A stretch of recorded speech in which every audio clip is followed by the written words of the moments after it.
Hello friends, welcome back to my channel.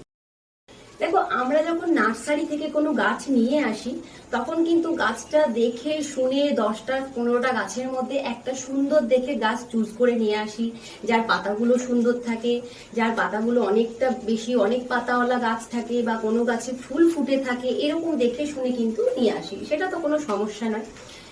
সমস্যাটা তখন তৈরি হয় যখন গাছটা নিয়ে আসার পর মাটিতে লাগানোর বা পটে লাগানোর কিছুদিন পর থেকে তখন দেখা যায় যে এই তলার পাতাগুলো শুকিয়ে গেছে, কি হলুদ হতে আরম্ভ করেছে, বা হয়তো দেখা যায় কিছুদিন পর গাছটা নষ্টই হয়ে গেছে। এই সমস্যাটা আমি মনে করি অনেকের সঙ্গে হয়েছে, আমার নিজের সঙ্গে একটা সময় হয়েছে, এবং তখন কিন্তু ভীষণই খারাপ লাগে। তো এইটা যাতে না হয় তার জন্য কিন্তু কিছু রুলস ফলো করতে হবে, তাহলে কিন্তু গাছটা কখনোই নষ্ট হবে না। সেই রুলস গুলো কিন্তু আজকে আমি এই ভিডিওতে বলবো, এবং এই গাছটা লাগানোরও একটা পদ্ধতি আছে, সেটাও কিন্তু আমি এই আজকে ভিডিওতে তোমাদের সঙ্গে শেয়ার করব। সেই জন্য কিন্তু পুরো ভিডিওটা দেখার অনুরোধ রইল। তো চলো কথা না বাড়িয়ে আমরা ভিডিওটা শুরু করে দিই।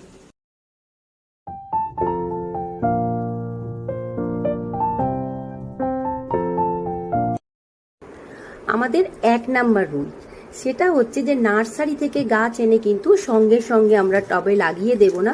কিছুদিন অন্তত অপেক্ষা করব, দিন 2 থেকে 3 দিন বা 4 দিন কি 7 দিনও রাখতে পারেন, কোনো অসুবিধে নেই, কিন্তু কিছুদিন রেখে করাটাই ভালো। আমি বলবো সঙ্গে সঙ্গে কখনোই গাছ লাগাবেন না, তাতে কিন্তু গাছ অনেকটাই নষ্ট হওয়ার চান্স থাকে।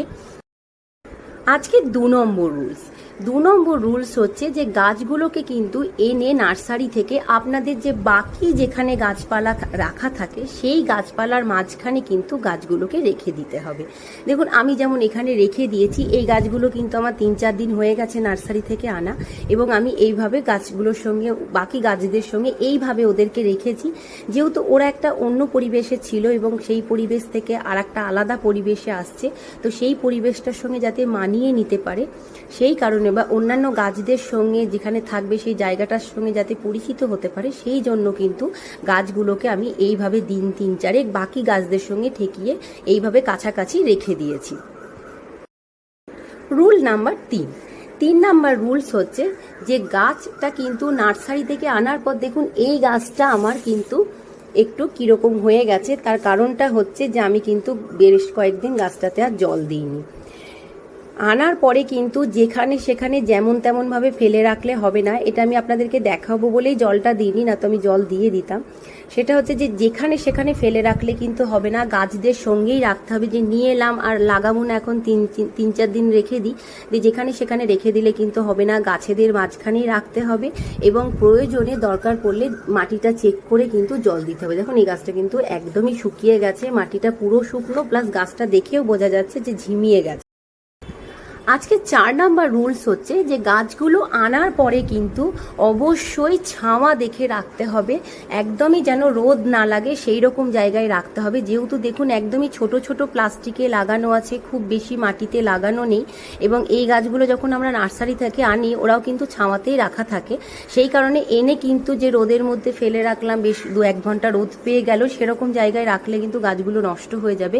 গাছগুলোকে একদমই ছাওয়া, আলো বাতাস আসে, ছাওয়া সেরকম জায়গায় রাখবেন। ঘরের মধ্যে তো কখনোই রাখবেন না, অবশ্যই চেষ্টা করবেন ব্যালকনিতে বা ছাদে, যেখানে একদম ছাওয়া, আলো বাতাস খুব ভালো, সেইখানটাই রেখে দেবেন গাছগুলোকে, তাহলে দেখবেন গাছগুলো একদম ঠিক থাকবে এবং পটে লাগানোর পরও ঠিকঠাক মতো লেগে যাবে। গাছটা মাটিতে বসানোর আগে আমাদেরকে কিন্তু গাছের মাটিটাকে রেডি করে নিতে হবে। প্লেন মাটিতে গাছটা বসিয়ে দিলে কিন্তু হবে না, সেই মাটিটার সঙ্গে কিন্তু আরও কিছু জিনিস অ্যাড করতে হবে, নাহলে গাছটা ঠিকমতো বড় হবে না, ঠিকমতো পুষ্টিও পাবে না। তো চলো দেখে নিই আমি গাছের মাটিতে কি কি জিনিস মিক্সড করছি।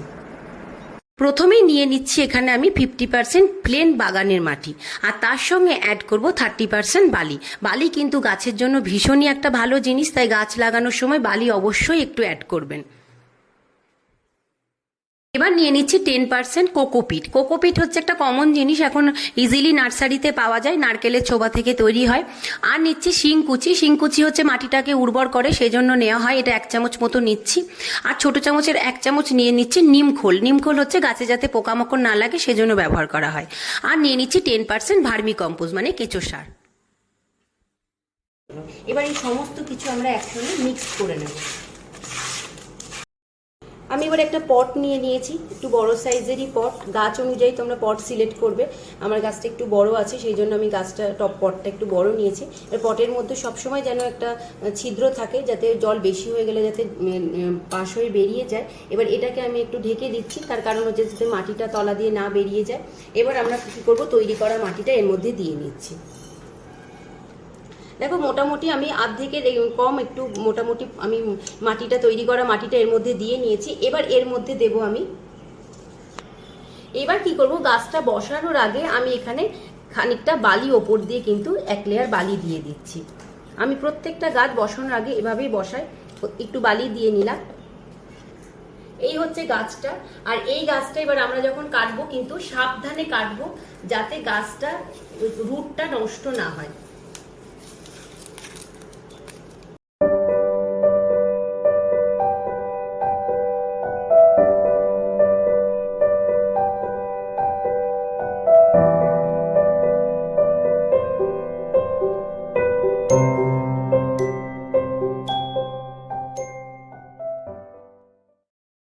দেখো আমি জল দিচ্ছি, মাটিটা পুরো ভর্তি করে, টবটা ভর্তি করে জল দিয়ে দিয়েছি।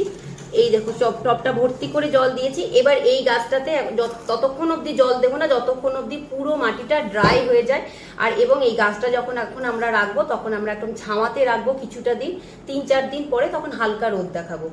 এই গাছটা হাইব্রিডের পিস লিলির গাছ। এই গাছটাকে নার্সারি থেকে এনে তারপরে কিভাবে রেখে কোন ধরনের মাটিতে এবং কিভাবে টবে লাগাতে হবে, এই সমস্ত কিছু কিন্তু তোমাদের সঙ্গে আজকে আমি শেয়ার করলাম। আজকে আমার ভিডিও এই পর্যন্তই।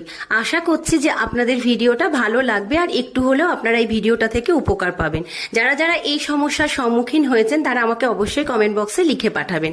আর আজকে আমার ভিডিও যদি আপনাদের ভালো লেগে থাকে তাহলে প্লিজ একটা লাইক করে দেবেন। আর যারা চ্যানেলে নতুন, চ্যানেলটাকে এখনো সাবস্ক্রাইব করেননি, তারা প্লিজ চ্যানেলটাকে সাবস্ক্রাইব করে দেবেন। তো আজকের মতন আসি, আবার নতুন ভিডিও নিয়ে আপনাদের সঙ্গে দেখা হবে। নমস্কার।